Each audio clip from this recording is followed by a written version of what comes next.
coletivo Nutrição da Internet, eu e a Carolzinha aqui estamos para fazer esse vídeo com a nossa convidada especial, onde a gente vai falar sobre nutrição e psicologia e contando um estudo de caso real da vida da Cissa com relação ao alimento e como ela se vê no corpo e quais são as mudanças que tiveram na vida dela. Vamos lá, Carolzinha? Olá, tudo bem, gente? Então, eu e a Rebeca, a gente está sempre há um bom tempo, né, fazendo inúmeras lives, abordando sempre a questão da psicologia e da nutrição e como isso interfere, né, na saúde, seja física e mental. Algo que a gente sempre falou é trabalhar a saúde integrativa, né? Então, muito se fala às vezes de corpo, muito se fala às vezes de mente, mas a gente faz essa união, né, do físico e do mental, porque é assim que a gente consegue uma saúde plena. Então, a questão do alimento e da psicologia com a nutrição, a gente tem trabalhado a longo prazo esses lives, em decorrência, como a Rebeca falou, da falha de conexão da internet. E a gente, né, não perdendo a oportunidade da Cissa estar aqui presente no Brasil, a gente, né, tem essa convidada super especial, que além de amiga, tem uma história muito rica para contar, na questão de como ela vê a história dela, como alimenta com o corpo hoje, fazendo uma análise do passado. E aí agora eu queria que só a Cissa se apresentasse para explicar quem é a Cissa, né, um pouquinho sobre ela, que aí a gente entra no tema. Olá pessoal, eu sou a Cissa, eu tenho 40 e poucos anos, bem poucos, né? Eu sou paraense, sou nascida aqui no Pará, mas eu já moro há 21 anos na Alemanha, na França, pertinho da Alemanha. Eu sou casada, tenho 2 meninos pequenininhos de 28 e 18 anos e como a Carolzinha falou, eu estou nessa vida de corpo, fitness, de esporte, né? Eu descobri, eu entendi que eu precisava cuidar do meu corpo já há mais ou menos uns 15 anos, né? E essa trajetória a gente vai contar agora aqui para vocês. Perfeito. E aí dentro disso, né, Cissa, que é legal você já ter feito esse link, onde foi que você percebeu que você precisava cuidar e quais foram os primeiros cuidados que você achou que era necessário ter? Olha, a primeira vez que eu pensei, na verdade, eu percebi que o meu corpo poderia fazer coisas que eu achava que ele não poderia. Por exemplo, ele poderia correr 3 quilômetros sem querer morrer e acordar só 3 dias depois. Aí, de pouquinho em pouquinho, a corrida foi me pegando. Eu fui começando a correr. E é lógico que quando você está em um esporte de impacto, você precisa cuidar da sua alimentação como um todo. A corrida, ela te dá energia, ela te dá força, e o meu corpo ficava, eu gostava do corpo, da sensação que eu tinha com o esporte. Quando eu percebi que ele ficou mais bonito, ao invés de a idade ia chegando e ele ia ficando mais bonito, ele ficando mais resistente, sabe? Então isso me despertou, Rebeca. Isso eu digo, poxa, meu corpo não é essa coisa morta que eu achei que fosse. Ele pode ser responder mais. Associou com algumas doenças na família que eu percebi. Algumas pessoas na minha família ficaram doentes muito cedo, diabetes, triglicerídeos e blá, blá, blá. Não quero isso para mim. Não quero isso para mim, né? Então, eu segui, eu abracei esse caminho com o olho no corpinho bonito, mas na saúde também, que pegou, sabe? Deu aquele baque. E quando tu tiveste esse estalo, qual foi o caminho? Você falou de unir a alimentação, o esporte. Foi por conta e risco da Cissa? Ou ela buscou profissionais? Como foi isso? Eu vou num pai chamado Google e vou lá pesquisar tudo. Foi bem assim, Rebeca, Deus me livre. Mas, em minha defesa, eu gostaria de dizer que na Alemanha, na França, a gente via há anos atrás a questão de corpo, de alimentação de uma maneira bem diferente de agora. Era tudo muito rústico. A alimentação esportiva praticamente não existia, ou a alimentação voltada para o esporte praticamente não existia. E nós estamos falando há 15 anos atrás, tá, gente? E então, sim, eu fui para o Pai Google e como eu moro lá, quando eu vinha para cá, eu buscava ajuda profissional. Mas a distância não é a mesma coisa, sempre mais complicado. eu te passei por 2 nutricionistas aqui que me ajudaram, aqui no Brasil, que me ajudaram muito, que eu levei essa prescrição para lá e consegui seguir por algum tempo. Mas não é a mesma coisa que ter, porque hoje online pode tudo, né? Sim. Mas, repetindo, nós estamos falando de 15 anos atrás, E era aí, tudo sim, diferente. Eu queria entender também, porque a gente já tem uma amizade, né? Pois é, prévia, há um longo tempo. E eu acompanhei a Cissa nessa busca, quando ela estava... Eu também, na época, fazendo treino para maratona, ela correndo longões, assim, né? Aquela coisa bem voltada para resultados na performance, né, do esporte. E aí eu queria entender até que ponto você... em que ponto você viu que você passou do limiar? Tá entendendo? Assim, você buscou, deixou muito claro aqui a questão do físico, estava gostando e ok, isso é muito bom se trabalhar e se associar à saúde, ok. Mas em que ponto você acha que você passou do limite de saúde, que aquilo ali passou a não te fazer bem? Porque é aí que eu acho que a gente vai entrar no sentido de como isso afetou a questão física e mental, né? Vamos assim dizer, porque aí entra a questão que a gente já conversou, né, em bate-papos, em conversas íntimas, que eu lembro de ti tudo muito metódico, muito, né, tudo era muito calculado, planilhas do que comeu, qual a quantidade, tudo muito milimetricamente, né, tudo muito certinho. E a que ponto você acha que isso passou, né? Excedeu a busca pela saúde? Exatamente, Carol. Por eu não ter um acompanhamento contínuo, né, então essa coisa de estar tudo muito escrito, muito bonitinho, era a minha segurança de que estava tudo certo, de que eu estava fazendo a coisa certa. Quando foi que eu percebi que estava demais? Eu não percebi. ou melhor dizendo, quando era tarde demais, sabe? Quando eu já começava a ter palpitações ter palpitações é a maneira de falar, ter palpitações por estar comendo algo que não estava no meu planejamento, ou quando eu comecei a descontar as tristezas do dia a dia na comida por ter aquela coisa muito fechada, muito como proibida, prescrita, né? como proibida, exato. Aí eu não encarava como hoje, de um pedacinho de bolo a mais, como um pedacinho de bolo a mais, era algo fora do planejado.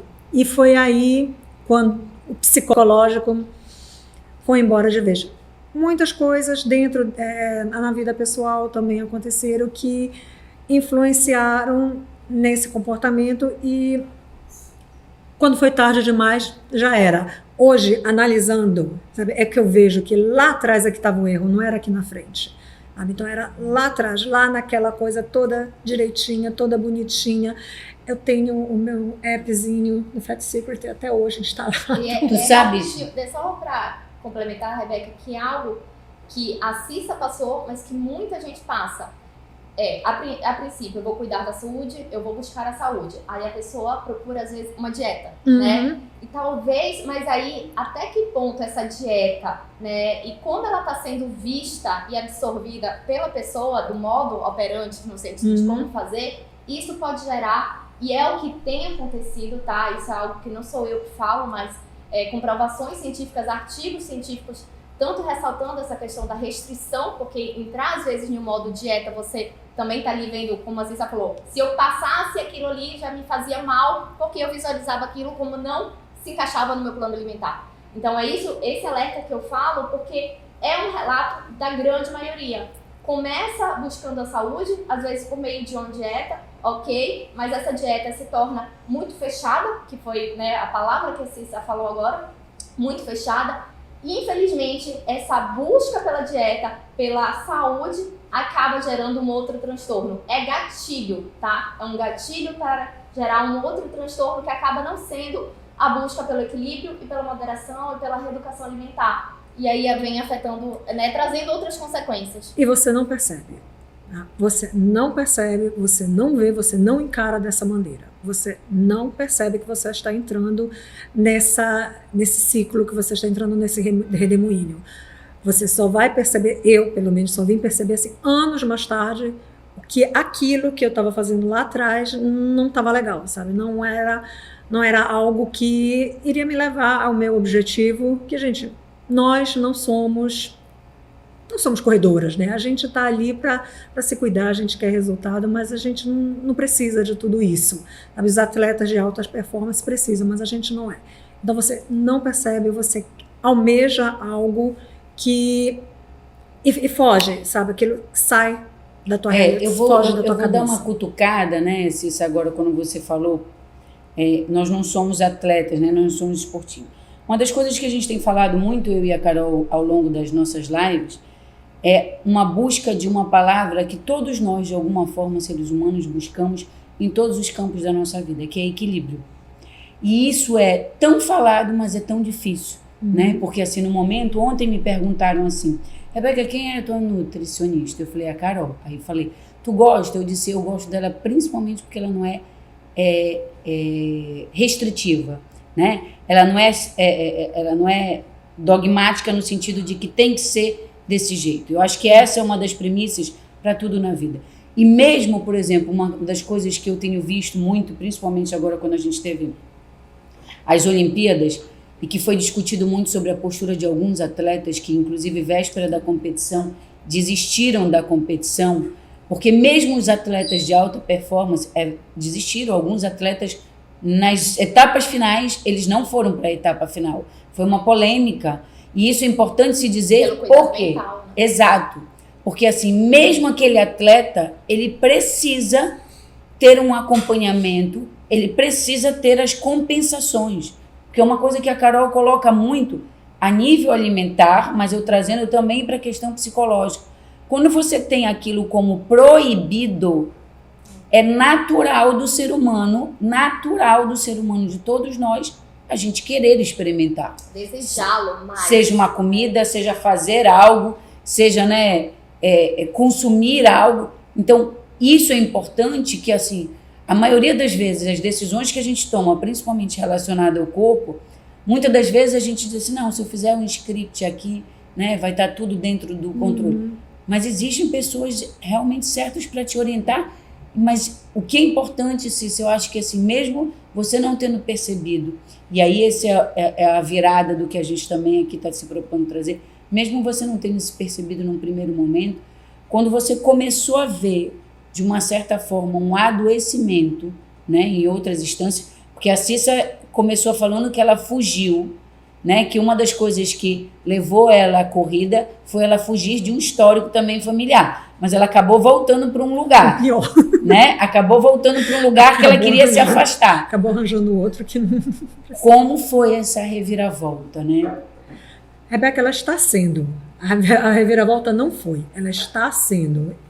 Eu acredito que isso é um processo contínuo que eu vou levar para o resto da vida comigo. Esses monstros que existem dentro de mim, eu vou ter que abraçar e aprender a ficar amiga deles, porque, não sei, a senhora que é psicóloga, então me diga, eu acho que não tem cura, sabe? Não tem cura, é você aprender a controlar. Estava falando para ela, eu estou muito feliz aqui, que eu achei que eu fosse chegar em Belém e sair correndo, comendo Deus e o mundo, sabe?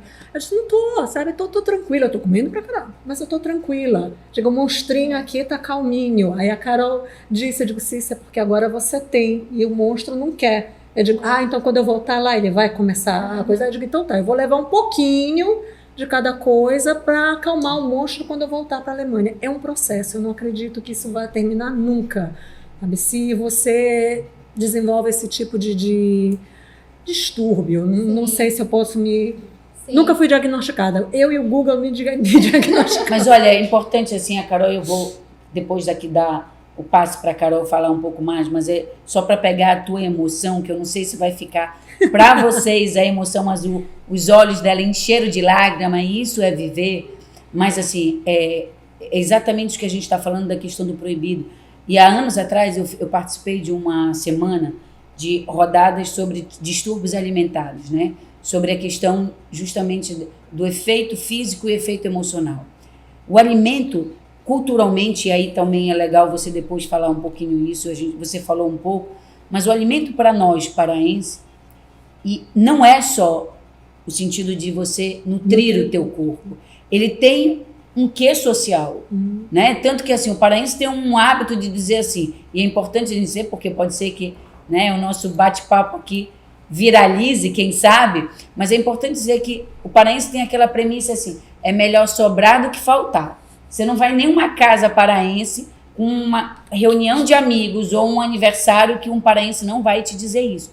Só que, né, quando a gente entende que eu não preciso, que é uma coisa que a Carol vem me falando já há algum tempo, independente das lives, quando eu entendo que se o bolo tá ali, e eu gosto muito do bolo, mas se aquela fatia me satisfez, mas aí eu tenho aquele pensamento do tipo assim, meu Deus, mas aquele bolo tá muito bom, eu tenho que comer mais, como se não fosse existir nunca mais o bolo na vida. Quando eu consigo ter esse controle mental, é quando eu consigo me libertar e ver que não, eu posso comer tudo. Mas eu tenho que começar a perceber o que naquele momento é mais satisfatório. E, por exemplo, você está aqui depois de 3 anos que você não vinha. 6 anos. 6 anos não vinha aqui. Ou seja, emocionalmente, a Cissa está sedenta dos nossos sabores. Então, não é só o alimentar, né? É o experimentar aquilo que, de repente, te remete à tua infância, à tua adolescência, à tua história, né, Carol? Momentos familiares. E só para complementar, é algo que você falou, a gente pode comer de tudo, mas não precisa ser tudo, entende? É algo que eu falo muito. Você ter a sensação que você pode comer de tudo é maravilhoso, porque não te prende, não te aprisiona, tá entendendo? É a sensação que você tem quando você entra em dietas restritivas, em dietas, né, não, porque aquilo ali é proibido, aquilo ali, você se sente enclausurada. E esse enclausuramento é aqui, na cabeça, como diz a Cissa. Isso tem que ser algo trabalhado diariamente, não tem fim, né? Isso aí é algo que você vai trabalhando, vai amenizando com o tempo, mas a partir do momento que, às vezes, você tem esses certos distúrbios alimentares, e aí, claro, tem que ir para um diagnóstico, tem que ir com um psiquiatra também, tem que ser, né, diagnosticado além. Mas isso é um trabalho diário, é um trabalho mental diário de você saber se relacionar com o alimento. Mas a primeira questão é justamente isso. Você sabendo que você pode comer, dificilmente você vai querer comer todo aquele alimento. Porque você sabe que amanhã, se você quiser, você também pode comer. Então aquele bolo, como tu falaste, por mais que eu goste, eu não preciso acabar aquele ali naquele momento. Aquele momento não encerrou. Isso é muito nítido também, gente, quando as pessoas vão assim, não, vou procurar um nutricionista na segunda. No final de semana, eu vou me despedir de tudo. Gente, isso não existe, porque o alimento não vai sair da sua vida. Em algum momento, você não pode ter na sua casa, mas ele vai estar ali, frente a frente com você. E aí, você se despediu dele naquele final de semana, e o pior, se despede de forma exagerada, né? Porque é um final de semana que a pessoa come de tudo, né? Extrapola de fato, porque ela crê ingenuinamente que a partir da segunda, quando ela entrar na dieta, ela nunca mais nem vai olhar para o alimento. Eu acho que isso é a coisa, né, mais fantasiosa que o ser humano colocou na cabeça e acha que é dessa forma, quando não é. E quando o caminho é justamente você conseguir se relacionar diariamente até com aquilo que você gosta, com aquilo que você deseja, sabendo fazer escolhas e equilíbrios de uma forma moderada, porque esse é o caminho que vai te dar liberdade, que vai te dar constância para ser sustentável. Porque é justamente isso, se não for sustentável, se a tua alimentação, o teu equilíbrio, as tuas escolhas não for sustentável, em algum momento vai falhar. E aí é justamente falha de forma exagerada, porque se a pessoa tem uma restrição muito grande, não sei se vocês estão me acompanhando no raciocínio, mas se a pessoa tem uma restrição muito grande, uma hora ela vai falhar. E esse falhar é de uma forma compulsiva, é surgindo um transtorno alimentar, que talvez podia estar ali, né? Ou pode surgir mesmo pela restrição severa. Então, é um risco muito grande para a sua saúde, para o seu físico, para o seu psíquico também. E é legal isso, Cissa, por exemplo, você falou assim, agora no finalzinho, né? Você que é especialista, né? Sem sombra de dúvida, uma das coisas que a gente conversa muito, eu e a Carol, que se a gente tem lá para trás, que não foi muito, talvez, a base da Carol, talvez, mas já afirmando que a gente já conversou, por histórico que ela tem também, né, na família de obesidade, enfim, como também não foi o meu, por exemplo. Eu não tenho histórico de obesidade, mas, por exemplo, hoje com a minha filha, eu tenho uma educação alimentar muito diferente da que eu tinha. Por exemplo, na minha época, eu consumia muita bala, muito doce, né? Que eu não tinha propensão, né? E sempre comi pouco. Mas, por exemplo, hoje a minha filha come de tudo. Só que assim, ela não foi habituada. Então, o que é, digamos, entre aspas, besteira, o que não é, digamos, tão saudável, mas é saboroso, diga-se passagem, antes que a minha Nutri dê aqui um pontapé de baixo, né? Não. Tipo um churros com doce de leite, né, Cissa? Não sei o que é. Não, né? Nunca vi. Só o Instagram sabe, mas ela não sabe. Nunca Só... Olha, e foi a Nutri que indicou o O churros. pior foi a e ela Nutri ainda que me indicou. disse assim, Não deixa a não Nutri. deixa a Nutri saber. Eu falei, tu posta, né? Não, fui eu que indiquei ela. Sim. Então, assim, quando você não tem o hábito de fazer aquilo como refeição e obrigatório, você come de uma forma muito mais leve, né? Tranquila, né? Então, Prazeroso. agora, poxa, mas Rebeca, se eu não tenho isso lá para trás, na infância, vai ser mais difícil, vai ser mais trabalhoso. É. E idem, como você está dizendo, na fase adulta. Agora, uma coisa que eu posso te dizer, se isso aí, eu vou te dizer realmente como profissional da área. Você já encontrou o caminho, né? Eu acho que o pior, digamos assim, já passou. Né? O pior no sentido assim, desse conflito interno. Não posso comer, mas vou ter que comer de uma forma que eu, digamos, me reeduque e entenda, e isso também é uma coisa muito importante, a gente estava conversando, está dentro do que nós estamos aqui tratando, e aí é uma percepção minha, quanto mulher, quanto ser humano, como profissional da área de psicologia, entender que, assim, até que ponto vale aquele corpo, digamos, perfeito que eu idealizo. Isso também é algo importante. Porque se isso foi tão sacrificante, eu não estou dizendo que não seja para nós não nos cuidarmos, não. Mas até que ponto eu quero mudar, né, algo, a que preço eu quero pagar? Porque se esse preço for um preço de tortura, talvez você tenha que rever isso. Ou é isso que você está enxergando como tortura, ou será que vale a pena isso? Compreende o que eu estou trazendo? Entendi. Essa história de chegar no corpo dos sonhos, isso é algo que ficou muito claro na minha cabeça. O corpo dos meus sonhos é o meu corpo melhorado. Tá? Mas, de alguma forma, sim, eu sofri influências externas para melhorar esse corpo. E chegar, como você falou, o corpo dos meus sonhos. É o corpo possível, é o corpo que eu posso ter. Eu já cheguei nele 2 vezes e não percebi. Gente, como é que pode uma coisa dessa? Eu cheguei, eu vejo as fotos e digo, poxa, eu não percebi. Tava tudo enuviado na cabeça, sabe? A gente sempre busca mais. E é algo também que deve ser tratado, né? Deve ser... Na verdade, tem essa questão do peso ideal, né? Isso é muito também do imaginário da mulher. Claro que hoje em dia tem uma incidência muito grande, né, dos homens nessa busca, mas a mulher idealiza números, e isso eu falo por mim, porque eu já passei, a Cissa, né, hoje eu passei, tô nessa transição. Essa transição tá até hoje também comigo, porque eu também já tive. Então, só que aí a gente vai se libertando, né, meio que quebrando, né, essas algemas que a gente que dá trabalho, é algo mesmo muito e a gente tem uma vida para viver. Então por isso que eu sempre falo, começa sempre por aqui. Uma pessoa que tem um distúrbio alimentar, não é por uma dieta restritiva que vai ser a solução, porque isso vai perturbar mais ainda a cabeça e o modo e promover ainda mais uma relação disfuncional com o alimento. Então, assim, isso é diário, é um trabalho diário, é um trabalho mental, e essa questão do peso ideal e do peso, né, do corpo perfeito, porque isso é algo tão também que a gente fala corpo perfeito.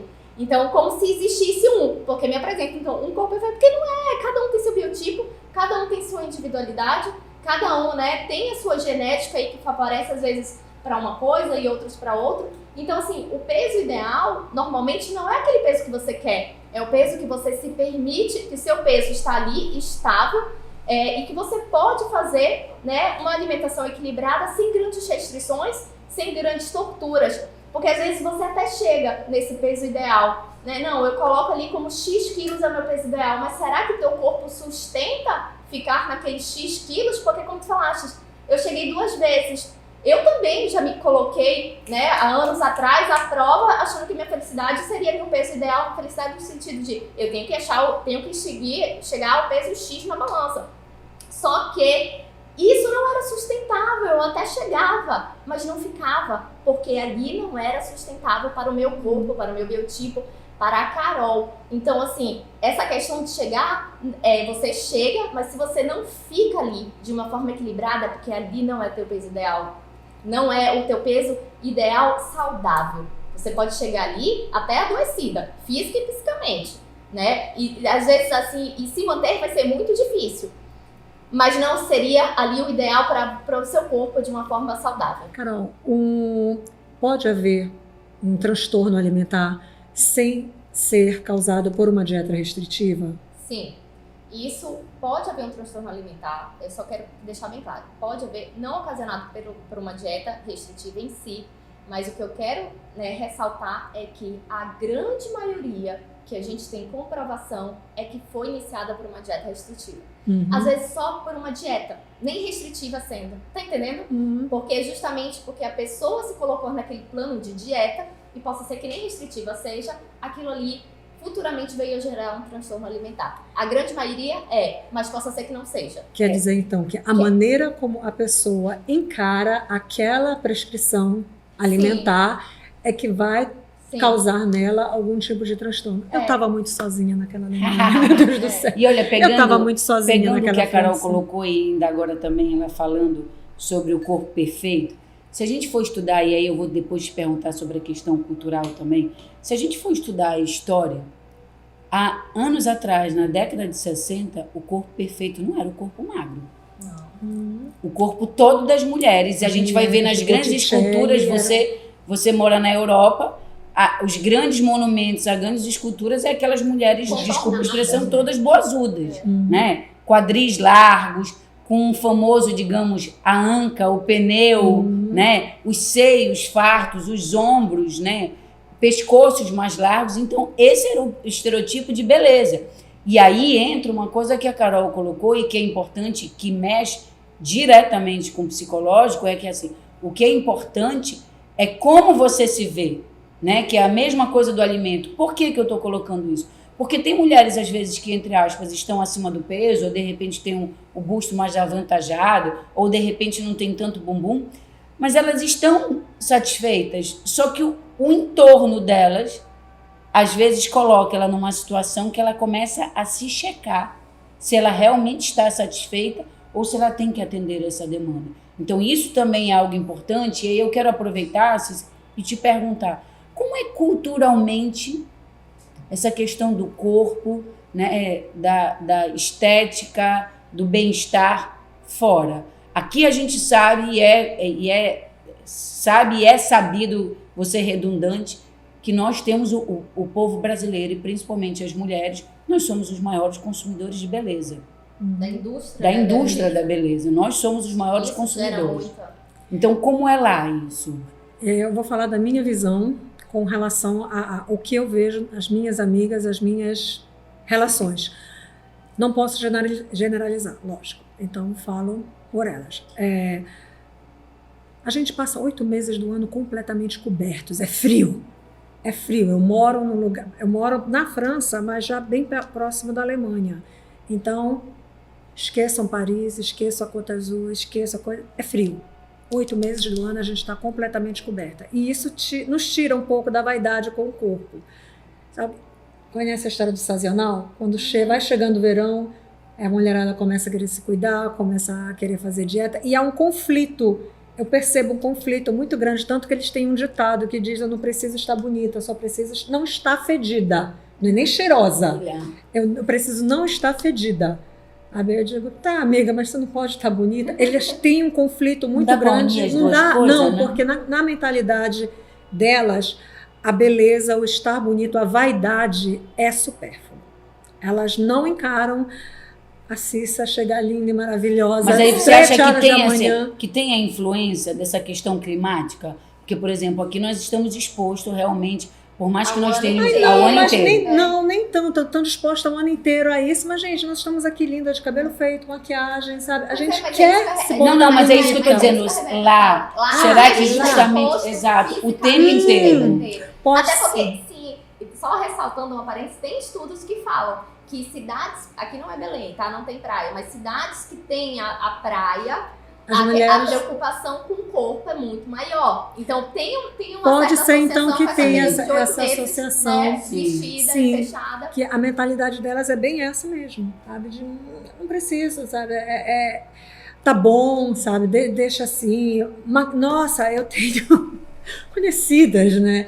Porque a maquiagem tira a beleza da mulher. De uma amiga, o que você chama de beleza, eu já de melhorar. Vamos dar uma ajeitada aqui, né? Não é por aí. O povo. Não precisa ser 880. Isso, é 8 ou 80, sabe? Não sabe buscar um caminho. É um conflito muito grande. As novas gerações, elas já estão buscando, sabe, um meio termo, sabe? Não precisa me descuidar por completo nos 8 meses. Exatamente, posso, né? sabe? E só me cuidar no verão. Exatamente, né? Elas já estão buscando. A cosmética lá, existe a especialista cosmética. Ah, sim, é tá? uma profissão. É uma profissão.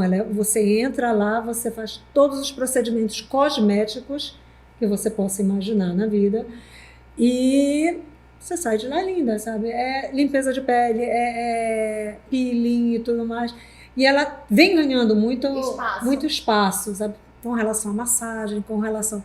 Isso, quando eu cheguei há 20 anos atrás, era um nicho muito restrito. Agora já está mais aberto. Eu acho que a mentalidade está mudando. O mundo está maior, né? Então, antigamente, quando eu dizia, eu vim do Brasil, lá, Sandra, eu digo, pois é, né? Então, é mais ou menos por aí, é isso daí. As mulheres são muito vaidosas, eu digo, somos sim, gostamos de estar bonita, gostamos de ser linda. E isso, eu acho que dava aquele choque, né? Aquele baque, eu digo, supérfluo. Eu digo, não é supérfluo. Não é supérfluo. Você ser bonito, você se colocar bonita, não é supérfluo. Você pode ser sem estar... E aí você falou uma coisa muito clara também, que é as pessoas, elas tendem a sempre pensar em uma forma dicotômica, tá? Se não é isso, é isso. Então, assim, se não é para cuidar de saúde, é supérfluo. É estética é supérfluo. Então, gente, vamos parar de pensar de formas dicotômicas, né? Se é isso ou aquilo, você pode sim estar bem com a sua autoestima, você pode buscar a sua beleza, ressaltar, como tu falou, né? Sem necessariamente ser supérfluo na sua vida. Tudo tem um limiar, né? Tem um limiar e um quê aí, da onde você está extrapolando. Porque isso também pode fazer parte da tua vida e tudo bem, né? Você não está sendo ali fútil por isso. Mas tudo tem um limiar e equilíbrio para tudo, moderação para tudo, inclusive para se cuidar. Eu sempre falo a questão autocuidado, promover o autocuidado. O autocuidado, ele é diário. Eu ir se movimentar. A Rebeca, ela tem a mesma pegada que a minha. Então, eu ir fazer, a Cissa também, eu ir fazer minha atividade física, isso é um autocuidado. Eu promover um movimento para o meu corpo é um autocuidado. Às vezes, o autocuidado nem sempre vai ser prazeroso, entendeu? Então, tem dias que eu vou para academia que eu vou realmente pela disciplina. Mas eu sei que é um autocuidado. Então, naquele dia, o autocuidado não está sendo motivacional e tudo mais. É porque eu sei que tem que fazer, entendeu? Então, assim, isso é bom ficar claro, porque às vezes a pessoa, autocuidado, ele é lindo, maravilhoso. Não, às vezes você vai pela disciplina, né? Porque ali tem que ser. E é importante, a gente volta para o lugar, Cissa, que a gente vem fazendo, né, as nossas lives e vem trabalhando. Nós temos pessoas que nós atendemos em comum, eu e a Carol, por indicação dela e vice-versa, mas a gente sempre trabalha justamente sobre esse molde, o equilíbrio, né? E você falou uma coisa que é certo, né? O autocuidado, ele perpassa pela disciplina, como a gente está aqui colocando, né? E assim, é importante sim, e a gente até já trouxe numa live que o conceito de saúde hoje pela OMS, ele foi ampliado.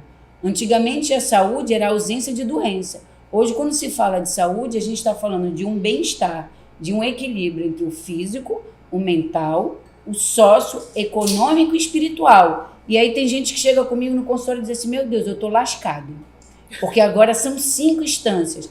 É claro que nós não vamos estar os 5 campos em equilíbrio na sua totalidade, mas essa é a busca, né? Essa é a busca de fazer compensações, né? De você, de repente, entender que, não deu para eu ir hoje para a academia, então, de repente, no final de semana, eu vou fazer uma corrida mais pesada. É esse equilíbrio que precisa. E aí eu ouvi, só te cortando um minutinho, Cícero, eu ouvi essa semana uma pessoa me dizer assim, Rebeca, eu faço atividade física, Mas dizer que eu gosto, eu não gosto. Quem gosta? Mas aí que eu vou te dizer, por exemplo, eu gosto de fazer isso, mas aí eu fiz até uma postagem recente. Eu fui acostumada a fazer atividade física. Então, atividade física para mim é como tomar banho, é como comer. E eu fiz uma postagem que assim, eu nunca tive interesse e não sou contra de ser a marombeira, né, como a gente chama, coisa de ser, nada disso. Mas o meu propósito era eu chegar a uma certa idade, uma idade mais avançada, e eu estar bem, eu consegui subir uma escada tranquilamente, eu consegui acelerar o passo, eu consegui segurar sacolas. Aí as pessoas podem dizer assim, mas como assim, Rebeca? É, porque tem muita gente que chegou aos 60 anos, subiu 10 degraus. Não dá. Ai, eu tenho que levar essas 10 sacolas ao supermercado? Não, eu não consigo. E isso tem a ver com o condicionamento que você prepara físico e mental. Que você prepara hoje. Exato. Né? Que você tem que preparar hoje. Porque eu sempre falo, você sentar e levantar de um assento de uma privada, você precisa de uma musculatura fortalecida. Porque isso, você não tendo essa musculatura fortalecida, você vai ser dependente de alguém, de uma cuidadora, muito mais cedo. Mas essa questão da autossuficiência na velhice, ela está começando a vir agora, e eu sei que aqui no Brasil também, que várias vezes amigos chegam para mim e dizem, meus exames estão todos perfeitos. Eu digo, tá, mano, dá uma corrida daqui para ali, bora dar uma estirada assim, 10 minutos, só 10 minutos, bora ver como é que você termina. Não faz, sabe? Essa junção agora dos exames perfeitos com o físico bom, sabe? É que está vindo agora, recente, né? Que está despertando agora no pessoal. Tem uma geração aí que se perdeu. Realmente, por muitos anos, tá dentro do parâmetro, tá aqui, dentro do parâmetro de referência, os exames bioquímicos, tá tudo ok. Mas e fisicamente? Como que você se sente? Porque tá ok, pode estar. Mas essa é a tua disposição? E a tua falta de energia? Né? A tua falta de libido até mesmo? Como é que tá você de uma forma, né, ali, visivelmente? Porque por muitos anos, e eu acho que isso é muito a mais a pegada também dos médicos lá, né? Olhar de forma, não, tá ali, só usando, tá ok. Tá tudo bem. E não se preocupa na sensação, né? Como é que ele tá se sentindo? Será que basta realmente estar ali, né, de forma clinicamente estar lá? Ou se é bom ir além? Porque é isso que a gente busca agora. Além, quando a gente fala de uma saúde integrativa. Tá entendendo? Sim, eu tô entendendo e eu tô muito feliz dessa coisa tá vindo agora, né? Disso tá aparecendo agora. Porque tem uma geração aí que se perdeu nesses conceitos e a nossa tá vindo para resgatar isso. Eu espero que os nossos filhos não seja necessário resgatar isso, que eles já sejam para eles o hábito. Como por exemplo, cara, Rebeca, você gosta de fazer atividade? Amiga, que desespero. Não filma isso, não, pelo amor de Deus. Que mensagem, Cissa, você gostaria de deixar? Né? Porque assim, nós vamos ter com certeza um público muito diverso vendo, né? Que depois vai ser divulgado tanto na sua página como da minha, da Carol. Que mensagem você gostaria de deixar? E é sempre importante, tá, Cissa, uma preocupação que eu e a Carol temos, é que assim, a gente traga histórias reais, né? A gente não traga só a teoria, porque a teoria ela é importante, eu não vou nem usar o clichê que as pessoas dizem, a teoria é bonita, a teoria é importante e ela é necessária, mas a gente precisa ver a aplicabilidade do ser humano que é diferenciado um para o outro. Que mensagem você deixa, depois a Carol, porque assim, que mensagem você deixa para as pessoas, né, que vão nos ver de todo esse processo? Né? O que você gostaria de deixar como recado? O mais importante de tudo, tá, é que você não percebe, você não sabe, você não tem noção do que está se passando na sua cabeça por trás daquela dieta. Escuta, lê. Se você se identificar com algumas coisinhas, não faz, isso aqui é besteira do Google. Não, procura, porque você não percebe. Você passa anos naquilo e você não percebe. Acho que a segunda mensagem seria mexa-se. Te mexe, vai procurar fazer qualquer coisa. Se já está todo estragado, vai fazer estragado mesmo. Porque o teu corpo é o que vai te sustentar para o resto da tua vida. Não é a tua mente. Uma mente sã e um corpo quebrado não te adianta de absolutamente nada. É o todo, né? Obrigada, Cissa. E você, Carolzinha? Então, para terminar, eu quero falar que isso que você ressaltou da aplicabilidade é o que a gente fala, que hoje tem crescido muito a nutrição comportamental, é o que a gente fala de mudança de comportamento. Não adianta ali a pessoa receber uma dieta se aquilo ali, como vai ficar na aplicabilidade, foi a palavra que você usou, Rebeca. E é isso mesmo, essa aplicabilidade, essa mudança comportamental que vai ser a virada de chave. E que foi a virada de chave para Cissa agora, a partir dela ter, né, agora esse olhar de expandir a consciência e poder enxergar. E como ela falou, isso é um autoconhecimento, Cissa, é diário. E esse autoconhecimento, ele não cessa, porque a gente não deixa de existir. A nossa vida tá aí, tá rodando. E todo dia você tem novas experiências, todo dia você tem novos aprendizados, seja com a relação alimentar, seja com o seu corpo. Isso é um autoconhecimento diário, tá? Não tem fim, amiga. É diário, entendeu? Então é uma busca por um equilíbrio por todas as instâncias, resumindo como foi a Rebeca falou. E isso é isso que vai te deixar, né, te dar a saúde, é você ter esse equilíbrio. Então, a questão da nutrição comportamental, ela visa justamente, que é a minha especialidade, visa esse olhar atento ao teu comportamento perante o alimento.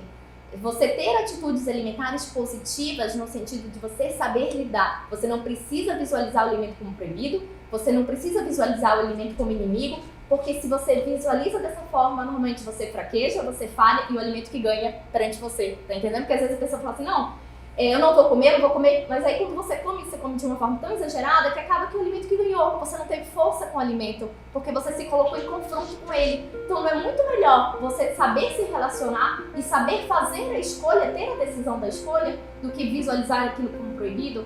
Então vamos ter esse olhar, né? Ampliar esse olhar para fazer o diferente. A gente já buscou a mesma coisa durante tantos anos, e aqui eu falo da questão da nutrição, né? Que foi, eu sempre falo assim, foi uma profissão que por muitos anos ficou tido como policial do alimento, fiscal do alimento. Tanto que tu ainda brincas comigo quanto a isso. Mas vou brincar o resto da vida, não adianta. Então assim, eu acho que a gente tem que desmistificar esse profissional, porque tem uma nova geração vindo aí, com um olhar muito mais atento, um olhar muito mais consciente, humano, empático, sabendo lidar com o outro, né? Não impondo ao outro, sabendo lidar com as demandas. E às vezes são demandas muito peculiares, muito profundas, que não vai ser tratada com dieta. E aí entra a psicologia alinhando tudo isso. Então eu só tenho a agradecer, porque de fato histórias reais, elas são muito enriquecedoras, porque ali, quem está assistindo agora pode ter um problema muito parecido com o da Cissa, ou não, ou pode ter um outro problema que aí a Cissa, né, ali plantou uma sementinha e falou, opa, aqui realmente eu posso procurar um especialista, procurar uma ajuda. Então o nosso papel aqui é estar sempre promovendo, né, esse olhar mais atento, essa busca por uma saúde de fato, de verdade, não aqui impondo restrições ou criando milagres. Quanto que a gente vê na internet isso, né? Milagres, né? Compre tal, ou faça dieta X. Creme e tal. Porque, gente, me fala, se existisse milagre de fato, isso não estaria sendo vendido por um valor exorbitante? Não há milagres. Por mais que você veja ali de uma forma muito, né? Porque atiça a pessoa, né? Não, porque ali você vai perder X quilos, 5 quilos, 6 quilos. Atiça, porque é tudo que a pessoa quer naquele momento. Mas não existe milagres. O que existe são hábitos sendo criados, hábitos sendo modificados para uma vida, né? É a constância nesse processo que fará a diferença. E eu queria deixar como mensagem final, né, que é exatamente a palavra que você usou, Carol, e que a gente vem falando, a questão da constância, mas principalmente a gente entender que se nós formos imediatistas, nós vamos ter um resultado. Mas se você quer realmente algo contínuo, o trabalho é maior internamente. E aí realmente entra a questão psíquica muito forte, né? Porque uma mudança de comportamento, ela não acontece do dia para a noite. E ela vai requerer que você faça escolhas. E eu tenho uma frase que eu gostaria de terminar, né, o nosso grande bate-papo. Toda escolha tem uma perda, mas toda perda tem um ganho. Basta saber o que a gente quer ganhar e o que a gente quer perder a curto, médio e longo prazo. E assim, a busca do equilíbrio é algo, Cissa, como você colocou, né? Eu acho que vai ser ad eterno. É ad eterno, porque o tempo inteiro nós estamos sendo colocados em xeque, e não é só com alimento, é com tudo, né? Daqui a pouco nós vamos começar o nosso período chuvoso, que é o nosso inverno amazônico. Muita gente usa isso como desculpa, não só para atividade física, mas como para qualquer coisa. E recente a minha filha disse para uma mãe de uma amiguinha dela que eu adorei, e eu acho que isso sintetiza muito. A mãe da amiguinha dela ia deixar a amiguinha em casa e estava chovendo muito forte, e a mãe da amiguinha disse assim: Paola, pode ser que eu não consiga chegar.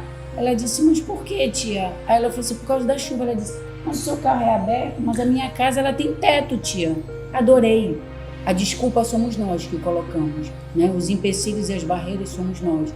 Então que a gente possa realmente se libertar de todas as adversidades e realmente construir algo mais sólido e mais duradouro. Obrigada, Cissa. Obrigada, Carol. E que seja a primeira de muitas, né? Que venham por aí. Que a Cissa volte mais vezes ao Exato. Ai, por favor. Amém, Na verdade, a Senhor. gente pode até Amém, furar o Senhor. pneu do avião, já propus. Ai, meu Deus. Obrigada. Obrigada, gente. Beijo em todos.